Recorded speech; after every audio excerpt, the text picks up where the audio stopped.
जब अपन last class में जब पढ़ रहे थे तो अपन ने जो पढ़ा था उसमें अपन सीख रहे थे स्टोइकियोमेट्री कंसेप्ट। क्या सीख रहे थे बेटा? तो अगर आपको लास्ट क्लास वाले स्टोइकियोमेट्री कंसेप्ट याद है, उसमें अपन ने स्टोइकियोमेट्री कोफिशिएंट निकालना सीख लिया था और हमने सीख लिया था स्टोइकियोमेट्री कोफिशिएंट को यूज कैसे करना है। क्या सीख लिया था? उसको यूज। अब उसको यूज करने के लिए हमें एक चीज सीखी थी जिसका नाम रखा था अपन ने बाबूलाल। क्या रखा था? बाबूलाल क्या होता है? गया मोल। क्या होता है? या फिर प्रोडक्ट के हिसाब से बना मोल। प्रोडक्ट के हिसाब से। एक चीज ध्यान रखना, रिएक्टेंट का हमेशा अमाउंट जाता है, हमेशा प्रोडक्ट का हमेशा बनता है। और स्टोइकियोमेट्रिक कंसेप्ट हमेशा गए मोल और बने मोल की बात करता है। इनिशियल फाइनल की बात है, वो आपको तय करना, वो आपको। जैसे अगर अपन बात करें कि एक रिएक्शन है जिसमें 2A है, वो रिएक्ट करता है बेटा रिएक्ट करके बनाता है 4B+6A। जानवर मान जा। किसी टाइम t इक्वल टू 0 पे ये है 20, ये कितना है? ये 0 0। किसी time t equal to T1 पे ये कितना है? 4। कितना है बेटा? तो गया कितना? 16। तो पहले आपको पता होना चाहिए 16 गया। बाबूलाल कितना आया? गया मोल डिवाइडेड बाई स्टोइकियोमेट्री कितना आया? 8। बाबूलाल कितना आया? अरे कितना आया? तू बोला नहीं बे। हाँ मैं ध्यान रखता हूँ। बाबूलाल कितना आया? 8। ज्यादा जोर से भी नहीं बोलना, बोलना है बस। और अब आपको पता है दूसरे का जब मोल निकालना है तो बाबूलाल को उसके स्टोइकियोमेट्री से क्या कर दो? मल्टीप्लाई। क्या कर दो? 8 × 4 कितना हुआ? 32। तो 32 बना मोल है। 8 × 4 48 बना मोल। लेकिन इनिशियल 0 था, 32 और बन गया, तो टोटल मोल कितने हो गए? 32। चमका क्या? जैसे नेक्स्ट क्वेश्चन है,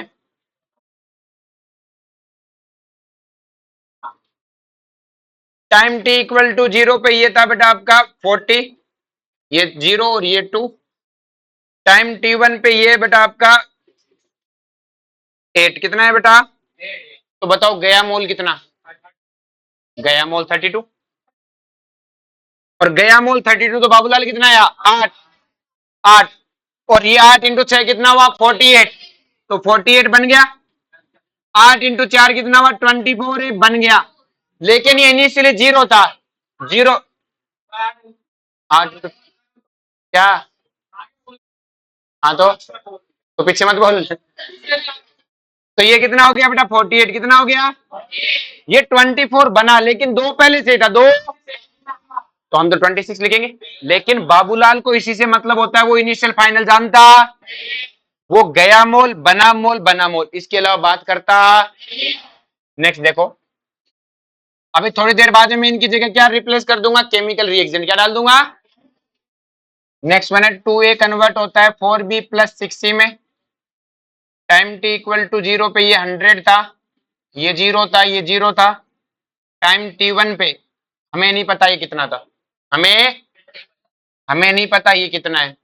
लेकिन अगला कह रहा है ये वाला जो है ये आपके पास में 54। कितना है? तो अब उसने पूछा ये कितने कितने, तो अब क्या करेगी बेटा? लिख के पहले मैं नाम थोड़ी देता हूँ, कह के नहीं देता है नाम, तो ये तो बिना कहे बात है। लिखने लग रही है, कहती क्या करेगी लिख के? तो 0 से 54, 0 से, तो बट अब देखो हमें रिएक्टेंट नहीं पता, हम प्रोडक्ट से चलेंगे। तो प्रोडक्ट का बना मोल पता है। क्या पता है? कितना मोल बना? पहले 0 था, 54 बना मोल कितना? 54। कितना है? तो बना मोल 54 डिवाइड बाई 6 कितना आएगा? 9। कितना आएगा? तो बाबूलाल कितना हो गया? 9। 9 × 4 है 36, 9 × 2 18। अरे बोलो। अब हमें पता है ये इनिशियली 0 था, 36 बन गया, तो कितना हो गया? 36। लेकिन प्रोडक्ट में ध्यान से, रिएक्टेंट में तो चला जाता, रिएक्टेंट में तो हमने कहा 100 था, 18 चला गया, 18 बना नहीं, चला गया, बना नहीं, तो बचा कितना? चमका क्या? अरे बोलो। पक्का? किसी को कोई दिक्कत? चलो जी नेक्स्ट देखो,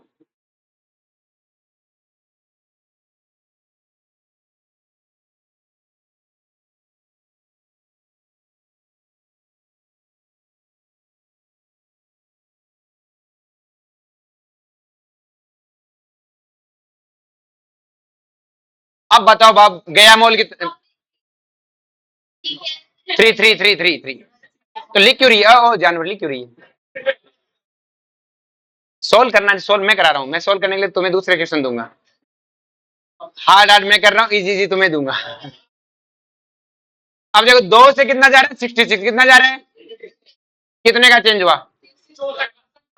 64 का। ध्यान रखना यहाँ 66 मत बोल देना, क्योंकि तो फाइनल और इनिशियल गया बना मूल तो 64 ही है। ये सबसे बड़ी गलती होती है यहाँ बच्चे से। वो क्या करता है 66 डिवाइड बाई 8। अरे भाई 66 तो टोटल मोल है, बना मोल की बात करें, किसकी बात करें? दो पहले से था 66 तो रिएक्शन तो 64 ही दिया। तो बाबूलाल कितना आया? 8। कितना आया? 8 इंटू 6 कितना हुआ? 48।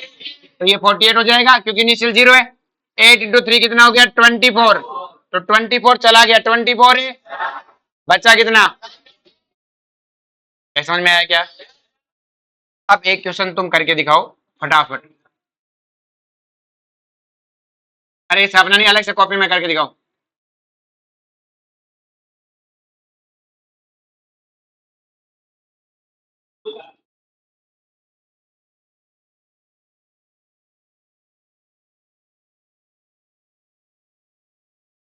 बताओ भाई फटाफट, सबसे तेज बताएगा उसे इनाम देंगे। वे पत्नी वे नहीं बताएंगे। 4 के नीचे 28।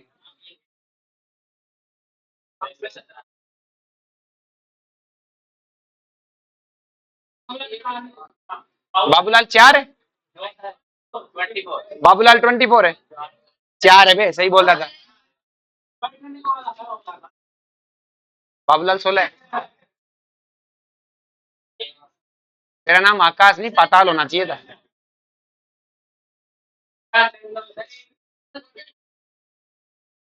बाबूलाल पहले बताओ बना मोल कितना? 24। देखो बना मोल निकाल लो, क्या निकाल लो? डिवाइडेड बाई 6 कितना आया? 4। तो बाबूलाल 4 है। 4 इंटू 3 कितना आया? 12 है। 12 में 5 17। 12 4 इंटू 4 है 16। बचा कितना? 84। कैसी समझ में आई क्या? किसी को कोई दिक्कत? छापा मारो इसे।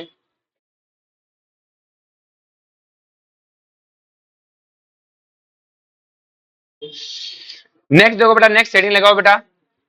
है बातचीत नहीं, लिमिट इसी में है। लिमिटिंग, लिमिट, लिमिट क्या? ING limiting. हाँ लिमिटिंग एंड एक्सेस। किसी का एक्सेस ज्यादा होना मतलब ज्यादा होना, एक लिमिट में होना, एक एक्सेस में होना। Limiting and excess reactant. Limiting, अरे लिमिट क्या गया आईएनजी लगा दे, एक्सेस नहीं होता ई डबल। तो हाँ, तो क्या लिखोगे बेटा? एक्सेस। अरे बोलो, लिमिटिंग एंड एक्सेस। एक्सेस का मतलब ज्यादा, क्या होना बेटा? ज्यादा। तो एक है लिमिटिंग रिएक्टेंट, एक है एक्सेस रिएक्टेंट। अब देखो इस कंसेप्ट को समझते हैं कि लिमिटिंग और एक्सेस रिएक्टेंट क्या होता है। अरे बेटा ठीक है यार, लिमिटिंग और एक्सेस रिएक्टेंट क्या होता है, तो इसको बहुत आसानी से समझ सकते हो। लिमिटिंग का मतलब क्या होता है? कम। एक्सेस का मतलब क्या होता है? ज्यादा। अब तक हमारे केस में आपने एक चीज देखी, मैंने सारे रिएक्टेंट एक एक लिए, एक से ज्यादा रिएक्टेंट लिए नहीं। प्रोडक्ट मैंने एक से ज्यादा लिए, लेकिन लिमिटिंग हमेशा, रिएक्टेंट हमेशा कितना लिया? एक। अगर मान लो दो रिएक्टेंट आ जाए, क्या आ जाए? तो हो सकता है एक पहले खत्म हो गया हो, और अगर एक रिएक्टेंट खत्म हो गया तो रिएक्शन आगे कैसे चलेगी? कि सर कहानी मतलब समझाओ इसको। इसके लिए अपन एक कहानी सुनते हैं, क्या सुनते हैं? कहानी है ईमानदार दूध वाले की। किसकी है बेटा? दूध वाला एकदम ईमानदार, एकदम क्या है?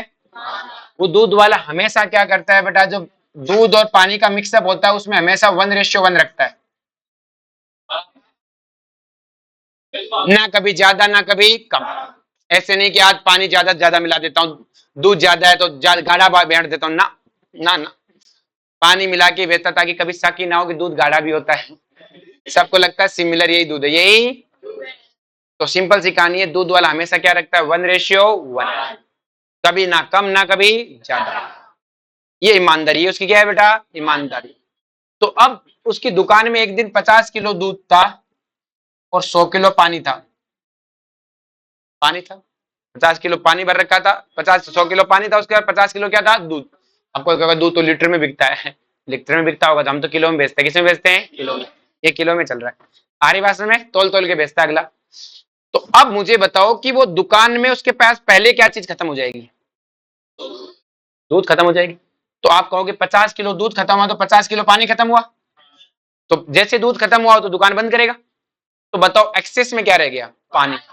तो उसकी दुकान आज कितने बजे बंद होगी, इस बात पे तय करता है कि दूध कब खत्म होगा, क्योंकि वो तो मिला मिला के बेचेगा। पानी तय नहीं कर रहा, ऐसा नहीं कि पानी खत्म होगा तब दुकान बंद करेगा, नहीं, पानी तो ज्यादा है, दूध खत्म हुआ कि ठीक है आज का काम खत्म, आज का काम है। और अगर मान लो अगले दिन उसके पास दूध तो 100 किलो और पानी 50 किलो है, तो जैसे पानी खत्म हुआ उसने बाकी बचा दूध फेंक देगा वो, लेकिन बेचेगा क्योंकि वो ईमानदार है। वो क्या है, आरे बात समझ में, क्योंकि 1:1 में बेचता है। तो आज कौन तय करेगा दुकान कितने बजे बंद होगी, पानी। और मान लो किसी दिन दूध, पानी तय करेगा ना, पानी बोल, कौन था ये दूध फट को, अब तेरे को पाताल में भेजूंगा, रुक तो। और किसी किसी दिन 50-50 हुआ, दोनों एक साथ खत्म हो जाएंगे। ऐसे हमारी रिएक्शन में दो रिएक्टेंट हो, कितने रिएक्टेंट हो, तो दोनों में से कोई एक रिएक्शन को कंट्रोल करेगा। हो सकता है दोनों एक साथ ही खत्म हो जाए, और एक पहले खत्म हो गया तो रिएक्शन वहीं बंद हो जाएगी। तो कि सर मैं कैसे पहचानूं, मैं तो मूर्ख बच्चा हूं, मुझे तो नहीं समझ में आता ये चीजें। आपको क्या करना है, बाबूलाल निकालना है दोनों के लिए। दोनों के लिए क्या निकालना है, जहां पे बाबूलाल की वैल्यू छोटी है वही लिमिटिंग, वही बाबूलाल की वैल्यू छोटी है, अमाउंट नहीं, क्या छोटी है, बाबूलाल की वैल्यू। तो लिखो, मैं जैसे बोल रहा हूं वैसे लिखना। दोनों रिएक्टेंट के लिए बाबूलाल निकालो, दोनों रिएक्टेंट के लिए बाबूलाल की वैल्यू निकालो, दोनों रिएक्टेंट के लिए बाबूलाल की वैल्यू निकालो।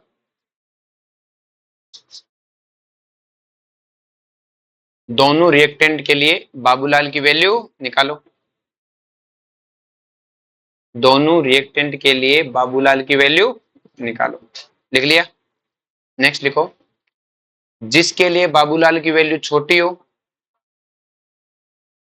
जिसके लिए बाबूलाल की वैल्यू छोटी हो, अपने लैंग्वेज में लिख लो इसको, अपना रूल है, जिसके लिए बाबूलाल की वैल्यू छोटी हो वह लिमिटिंग रिएक्टेंट है, जिसके लिए बाबूलाल की वैल्यू छोटी है वह लिमिटिंग रिएक्टेंट है।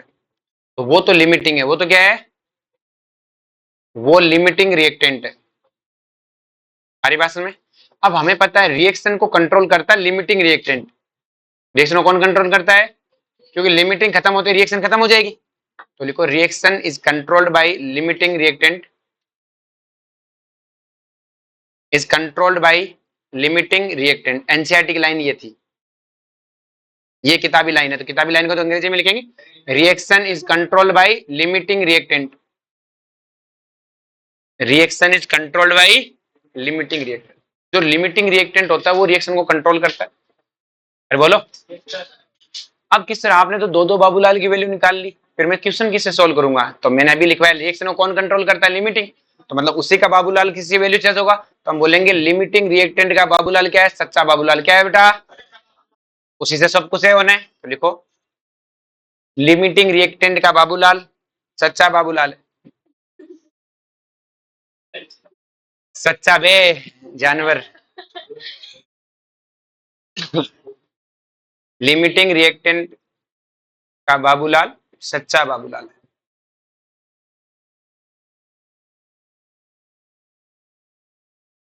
ए जानवर बच्चे ना, लिख लिया बेटा सबने। अब देखो ध्यान से, जैसे अपने पास एक रिएक्शन है जिसमें 2a + 4b रिएक्शन करके बनाते हैं 6c + 4d, टाइम t = 0 पे ये 8 है और ये 12, ये कितना है, ये 0 0 था। अब हमें जब दो रिएक्टेंट देगा तो जरूरी नहीं वो हमें T1 बताए, T1 बताने जरूरी है, क्योंकि अब आपको T1 खुद तय करना है, और हो सकता है T1 दे दे तो अब तो बाबूलाल फिर उसी से तय होगा जिसकी T1 की वैल्यू गिवन हो। ये लिमिटिंग रिएक्टेंट तभी यूज करना जब हमें T1 ना दिया हो कि T1 पे कितना है। अब आपको सबसे पहले देखना है कि इसके 8 मोल इसके 12 मोल, बताओ लिमिटिंग कौन हुआ, अभी बताया था जानवरों मैंने, बाबूलाल देखना है, क्या देखना है, अगर इसके हिसाब से बाबूलाल आता तो कितना आता, 4, सर इसका गया मोल थोड़े मैं पूरा ही जाता, तो इसके हिसाब से बाबूलाल कितना आता, 4, इसके हिसाब से कितना आता, 3। अरे बोलो, तो अमाउंट नहीं देखना, बाबूलाल वैल्यू देखने, तो ये लिमिटिंग होगा, ये क्या होगा और ये क्या होगा, एक्सेस। अब लिमिटिंग रिएक्टेंट रिएक्शन में जैसे अपन ने यहां देखा पूरा खत्म हो जाता है, तो लिखो limiting reactant complete in reaction 100%। Limiting reactant, limiting reactant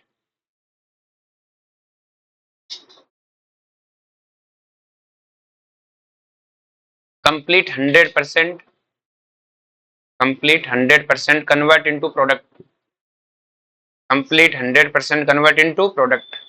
एक बार आपने तय कर लिया कि इन दोनों में से एक लिमिटिंग है, तो वो तो 100% किस में जाएगा, प्रोडक्ट में। किस में जाएगा, अरे बोलो। तो जैसे आपने पता है ये लिमिटिंग हुआ तो जीरो हो जाएगा, और हमें पता है बाबूलाल इसी का सच्चा है, दूसरा तो झूठा है, उसको तो बात ही नहीं करनी। तो इसके हिसाब से बाबूलाल कितना आया, 3। बाबूलाल 3 आया, तो 3 इंटू 6, 3 इंटू 4 है, तो ये कितना है 18, ये कितना आया 12। 3 इंटू 2 6, तो 6 तो चला गया, बचा कितना 2। तो मतलब 2 एक्सेस में, 2 क्या है, मतलब ज्यादा बच रहा है रिएक्शन में।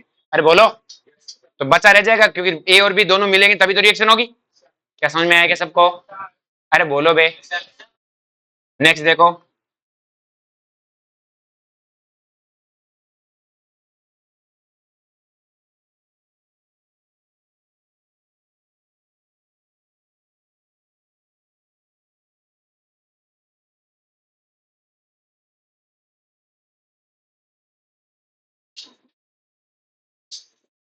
चलो बताओ भाई लिमिटिंग कौन है।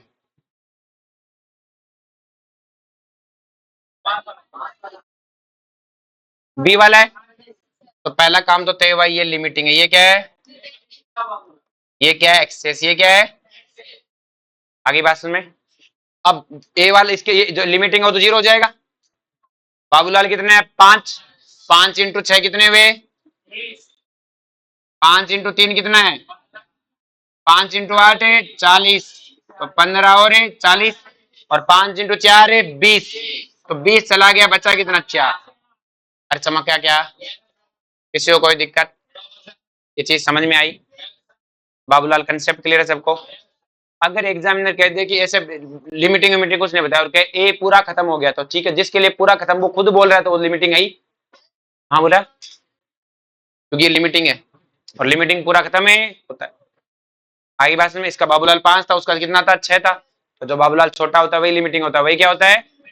अरे कहानी समझ में आई क्या, इतनी देर जो मैंने कहानी सुनाई वो ABC ऐसे करके सुनाई, अब मैं कहानी में लाऊंगा केमिकल, क्या लाऊंगा, अब क्वेश्चंस पे आएंगे, अब अपन केमिस्ट्री पे आएंगे। इतनी देर तो अपन क्या कर रहे थे, सिर्फ बाबूलाल मेथड को समझ रहे थे, अब अपन वापस किस पे चले जाएंगे, केमिस्ट्री पे। अरे बोलो बे, चमका क्या, चमकाओ कॉपी में।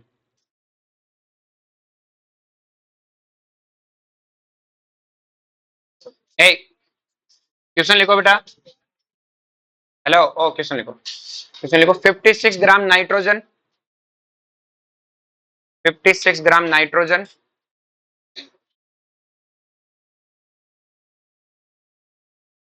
नाइट्रोजन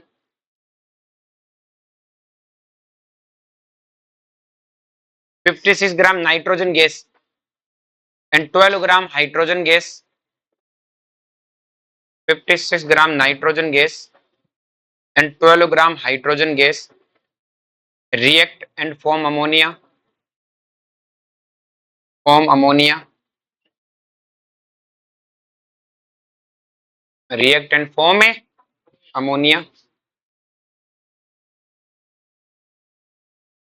at STP, सब कुछ STP पे हो रहा है, एट STP। अरे ऑफ कोर्स अपन सब ओल्ड तो बोला ही नहीं है, तो वही होगा 22.7 वाला। फाइंड आउट, फाइंड आउट, पहला क्वेश्चन लिखो, mole of ammonia, mole of ammonia. दूसरा क्वेश्चन लिखो बेटा,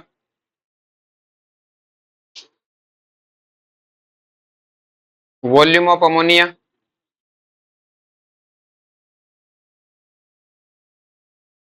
तीसरा क्वेश्चन लिखो, मास ऑफ अमोनिया।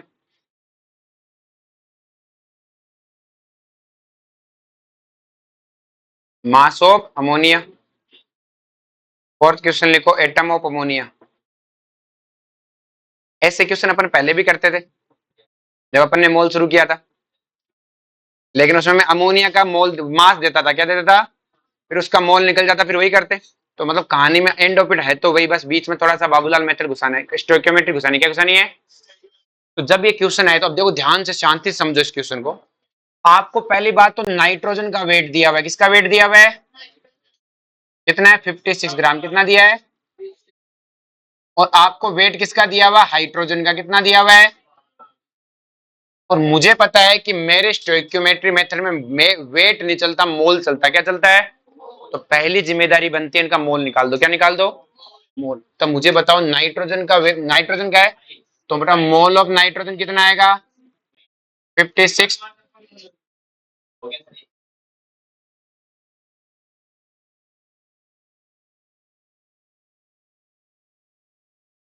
चलो कोई ना, हो गया दूर। तो हमें पता है हमें निकालना है मोल ऑफ नाइट्रोजन, क्या निकालना है बेटा, तो 56 एंड नाइट्रोजन का मोलर मास 28, कितना मोल है, 2। मोल ऑफ हाइड्रोजन कितना है बेटा, 12/2, कितना है 6 मोल आगे। अब उसने कहा है अमोनिया बना है, अमोनिया, तो इसका मतलब अमोनिया प्रोडक्ट होना चाहिए, अमोनिया क्या होना चाहिए, ध्यान रखना क्या वो कहे, अमोनिया डीकंपोज होता है मतलब अमोनिया रिएक्टेंट है। मैंने कहा अमोनिया डीकंपोज होता है मतलब अमोनिया टूटा है तो मतलब वो रिएक्टेंट है, अमोनिया बना है तो इसका मतलब वो प्रोडक्ट है। तो रिएक्शन को ध्यान से सुनो क्योंकि आपको खुद ही लिखना पड़ेगा, वो मैं जैसे लिख के दे रहा था वैसे लिखने वाला कोई क्वेश्चन तो थ्योरी की फॉर्म में आएगा ना, आपको खुद को लिखना पड़ेगा और लिख के बैलेंस करनी पड़ेगी, क्या करनी पड़ेगी। क्या बात समझ में आई बेटा, इसमें किसी को कोई दिक्कत, ये खुद करना पड़ेगा आपको और खुद लिखना पड़ेगा। Time T equal to 0, time T equal to, ये कितना मोल है 2, ये कितना मोल है 6। अगर रिएक्टेंट का कभी मोल दिया ना हो तो आप 0 नहीं लिखोगे, खाली जगह छोड़ दो, क्या छोड़ दोगे, आगे बात सुन, किसका रिएक्टेंट का मोल दिया ना हो तो खाली जगह छोड़ देंगे, क्या छोड़ देंगे। और प्रोडक्ट का अगर मोल ना दिया हो तो प्रोडक्ट को इनिशियली 0 लेंगे, इनिशियली क्या लेंगे, क्या बात समझ में, ऊपर कहीं पे लिख लो कहीं पर कि रिएक्टेंट का मोल ना दिया हो तो खाली छोड़ देंगे जगह को, 0 नहीं लेंगे, बट रिएक्टेंट का मोल ना दिया हो तो उस जगह को खाली छोड़ देंगे पर 0 नहीं लिखेंगे, पर 0 नहीं लिखेंगे, क्यों नहीं लिखेंगे रे, क्योंकि अगर रिएक्टेंट 0 तो रिएक्शन हो कैसे रही है, सिंपल सी कहानी है। अगर रिएक्टेंट का मोल नहीं दिया है तो खाली छोड़ देंगे पर 0 नहीं लिखेंगे, आगे बात में। प्रोडक्ट का इनिशियली मोल ना दिया है तो 0 लेंगे, कितना लेंगे, प्रोडक्ट का इनिशियल मोल नहीं दिया है तो 0 लेंगे, कितना लेंगे, प्रोडक्ट का इनिशियल मोल नहीं दिया है तो 0 लेंगे। क्या बात समझ में आई बेटा सबको, अरे बोलो, चलो जी। अब देखो ध्यान से, अमोनिया का मोलर मास की, अमोनिया का कुछ दिया ही नहीं तो 0 ले लिया प्रोडक्ट का। अब हमें टाइम T1 तो कुछ दिया ही नहीं है, हम सीधे लिमिटिंग में पहुंच जाएंगे, इसमें पहुंच जाएंगे। अब बताओ इन दोनों में से लिमिटिंग कौन है, दोनों का सेम है मतलब दोनों लिमिटिंग है, और दोनों लिमिटिंग है, दोनों को क्या कर दो 0, तो आप खुद लिखोगे टाइम T1 0 0। तो दोनों में से कहीं से निकाल लो, सच्चा ही बाबूलाल आएगा और सेम ही आएगा। तो सच्चा बाबूलाल कितना है आपका, 2, कितना आया, बाबूलाल 2, तो 2 इंटू 2, इनिशियल 0 तो कितना मोल आ गया, ये लो जी, ये काम हो गया, ये क्या हो गया, यहां तक समझ में आया क्या। अमोनिया का मोलर मास कितना है यहाँ पर, अमोनिया का मोलर मास 17 की 34,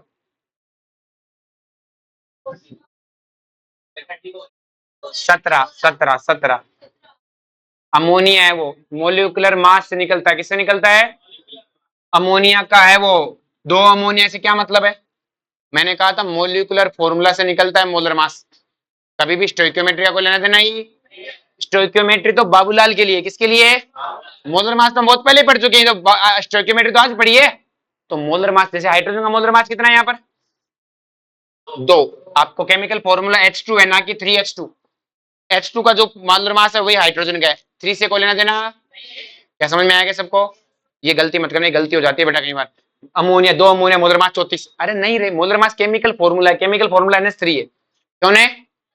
तो आपने निकाल लिया बेटा मोल, पहला क्वेश्चन तो आपका यही था कि मोल ऑफ अमोनिया, वो कितना आ गया बेटा आपका 4, कितना आ गया। अब देखो दूसरा क्वेश्चन क्या पूछा है बेटा आपको, और एसटीपी पे पूछिए। आपको याद है जब मैंने पढ़ाया था तो एसटीपी पर 1 मोल की वॉल्यूम कितनी होती है? 22.7 होती है।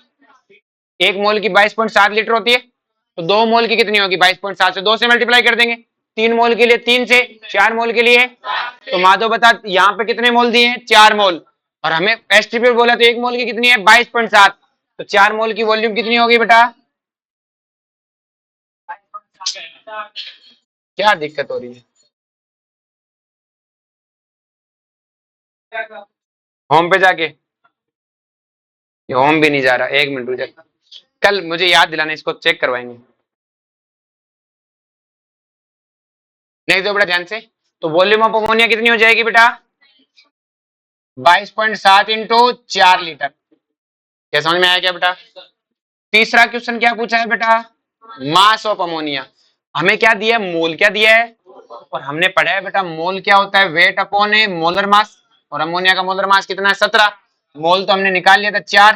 तो वेट कितना आ गया? 68 ग्राम। अरे बोलो। चौथा क्वेश्चन पूछा अमोनिया के एटम।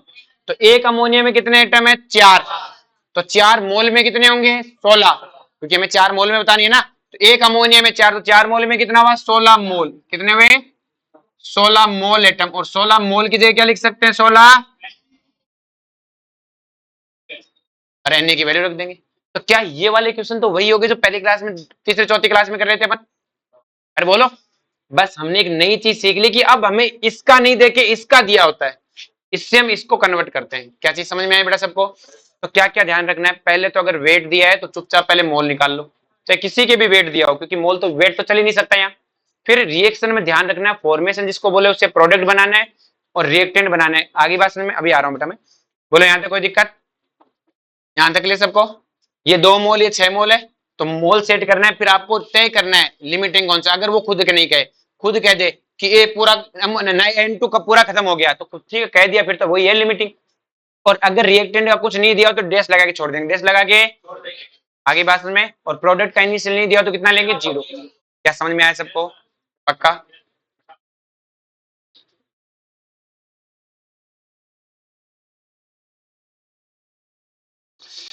चलो जी नेक्स्ट क्वेश्चन लिखो। When 120 gram carbon, when 120 gram carbon, when 120 gram carbon is completely burned, when 1 gram carbon, 120 gram carbon completely burn, completely burn मतलब पूरा जलाया गया, in the presence of oxygen, in the presence of oxygen, in the presence of a oxygen at 1 atm pressure, at 1 atm pressure and 0 degrees Celsius,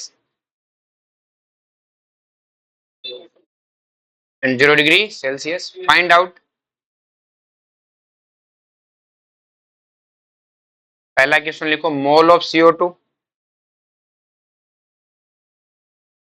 mole of CO2। दूसरा लिखो बेटा volume of CO2, mole of CO2, volume of CO2। तीसरा लिखो बेटा mole of oxygen required, mole of oxygen है required. मैंने initial और final नहीं पूछे, रिक्वायर्ड पूछे। क्या पूछे? मोल ऑफ ऑक्सीजन है रिक्वायर्ड। नेक्स्ट लिखो volume of oxygen required, volume of oxygen required. Next लिखो वेट ऑफ ऑक्सीजन रिक्वायर्ड।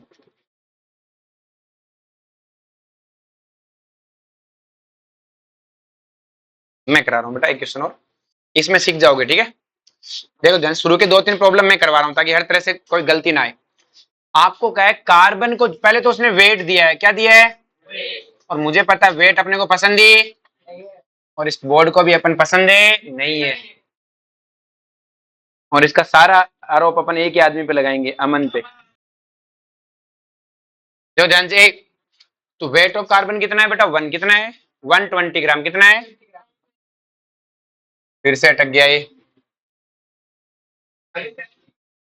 तू गया मन मेरे हाथ से, तू छेड़ता है इसे। ए, तो कार्बन कितना दिया बेटा? ठीक है सही चलेगा, एक क्वेश्चन तो करना है। 120 ग्राम कितना दिया है? तो सबसे पहले मोल ऑफ कार्बन निकालेंगे। कार्बन का मोलर मास कितना होता है? 12 है, तो कितना मोल आएगा? 10 मोल। कितना आएगा? ये बात सबको समझ में आई बेटा?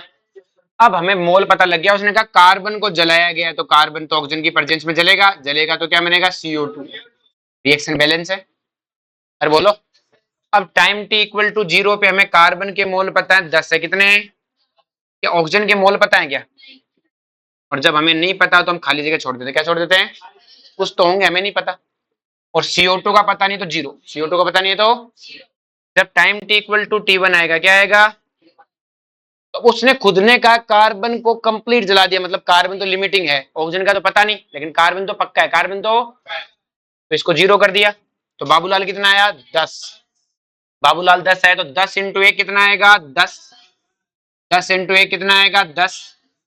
इसका इनिशियल 0 था तो फाइनल कितना हो गया? 10। इसका इनिशियल पता नहीं तो फाइनल क्या सिर बताऊं? फाइनल भी नहीं पता, बस ये पता 10 गया है। 10 क्या है? इनिशियल नहीं पता तो फाइनल भी। आप घर से निकले, आपको पता नहीं था जेब में कितने रुपए थे, क्लियर है? तो वापिस आके आपने उड़ा दिए, तो क्लियर है? और बाकी बचे पैसे आपने कहीं खो गए आपके, तो उड़ाए कितने बस वो बता सकते हो? इनिशियल कितने थे, फाइनल कितने थे, पता? अरे बोलो। अब देखो ध्यान से, हमें क्वेश्चन में क्या क्या पूछा गया है। सबसे पहले पूछा गया CO2 के मोल, तो CO2 के मोल कितने बने बेटा? 10 मोल। अगले क्वेश्चन में क्या पूछा? CO2 की वॉल्यूम, क्या पूछी? CO2 की। लेकिन जब टेम्परेचर 0 और प्रेशर 1 atm होता है तो एक मोल की कितनी होती है? 22.4। तो 10 मोल की कितनी हो जाएगी? 10 इंटू 22.4 लीटर। अरे बोलो। उससे अगले क्वेश्चन में क्या पूछा गया है बेटा हमसे? मोल ऑफ ऑक्सीजन, क्या पूछा गया है? ये काम नहीं करा, ऐसे बता देता हूं। तो हमें मोल ऑफ ऑक्सीजन पूछा है बेटा, रिक्वायर्ड पूछा, क्या पूछा है? रिक्वायर्ड का मतलब वो जो मोल जो चाहिए, तो इस रिएक्शन को कम से कम 10 चाहिए। इनिशियल फाइनल से क्या मतलब है? इस रिएक्शन में तो 10 ही लगे हैं ना, तो मतलब इस रिएक्शन के लिए कितने मोल रिक्वायर्ड है? 10। तो मोल ऑफ ऑक्सीजन कितने बचाएंगे? 10 मोल। कितने बचाएंगे? क्या बात समझ में आई बेटा? ऑक्सीजन के मोल आ गए तो क्या ऑक्सीजन की वॉल्यूम आ जाएगी? एक मोल की 22.4, तो 10 की कितनी हो जाएगी? 22.4 से 10 को मल्टीप्लाई। और नेक्स्ट पूछा है वेट, क्या पूछा है? तो ऑक्सीजन का मोल पता है तो वेट तो आ ही जाएगा। मोलर मास हमें पता कितना होता है? 32। कितना होता है? तो क्या ये क्वेश्चन हार्ड है कि आसान है? बस हमें सीखना क्या है, ये करना, फिर आगे तो वही काम है जो पहली क्लास में सीखे थे। और समझ में आया क्या? तो चलो तो फिर मिलते हैं अगली क्लास में, और इस बोर्ड को भी सुधरवाते हैं।